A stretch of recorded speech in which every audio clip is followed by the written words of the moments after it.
અને રાજકોટની પાયલ હોસ્પિટલના વાયરલ વિડીયો મુદ્દે હોસ્પિટલના સંચાલક પ્રતીક્ષા દેસાઈએ નિવેદન આપ્યું છે. એમણે કહ્યું કે 1.5 થી 2 મહિના પહેલા હોસ્પિટલના સીસીટીવીમાં ટેકનિકલ ક્ષતિ સર્જાઈ હતી, જે બાદ પાસવર્ડ રીસેટ કરવામાં આવ્યા હતા. પાયલ હોસ્પિટલના સીસીટીવીના પાસવર્ડ 3 ડિરેક્ટરો પાસે જ છે. જો કે એ સમયે અમારા કેમેરાનો કંટ્રોલ હેક થયો હોઈ શકે. વિડીયો વાયરલ થયા બાદ બીજું કંઈ રેકોર્ડ ન થાય તે માટે એડમિન સ્ટાફે કેમેરા હટાવી દીધા છે. હવે તપાસમાં પોલીસને પૂરો સહયોગ આપીશું. જો હોસ્પિટલના કોઈ પણ વ્યક્તિની સંડોવણી હશે તો અમે કાર્યવાહી કરીશું. પ્રતીક્ષા દેસાઈએ વધુમાં એ પણ જણાવ્યું કે ઇન્જેક્શન અને મોંઘી દવાઓ પર નજર રાખવા માટે સીસીટીવી લગાવવામાં આવ્યા હતા.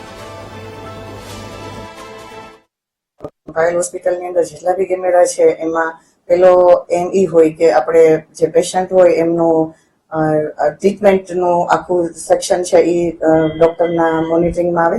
અને બીજી વસ્તુ એ હોય છે કે એમના સેફટી માટે પણ આપણે પ્રિકોશન લેતા હોઈએ છીએ. પણ જે કેટલાક જે ખાસ કરીને આ ઇન્જેક્શન રૂમ વાળો કેમેરો હતો એ માત્ર અને માત્ર ડોક્ટર માટે અને ખાસ કરીને કેટલાક ઇન્જેક્શન અને કેટલીક ઓટી એટલે કે ઓપરેશનની મટીરિયલ હોય બહુ જ કોસ્ટલી હોય તો એની ભૂતકાળમાં ખૂબ જ ચોરી થયેલી છે. તો એ ચોરી પકડવી બહુ જ મુશ્કેલ હોય તો એના માટે એક એવો કેમેરો રાખવો પડે કે જે ડોક્ટરની પાસે અથવા તો એડમિનિસ્ટ્રેશન પાસે જ હોય. તો એ પ્રકારનો એક કેમેરો આપણી પાસે પણ હોસ્પિટલમાં હતો. એ કારણસર અમારું 2 મહિના પહેલા જ અમારા બધાના મોબાઈલની અંદર જે 3 ડાયરેક્ટર છે તો એના અને એડમિન એના મોબાઈલની અંદર જે કેમેરા હતા એ બંધ થઈ ગયા. તો અમને ડાઉટ ગયો કે કેમ આજે ઓચિંતાના જ બંધ થઈ ગયા, કોઈ કઈ પાસવર્ડ બદલાયો છે તો એમાં પાછું લખાણ આવ્યું કે પાસવર્ડ ચેન્જ.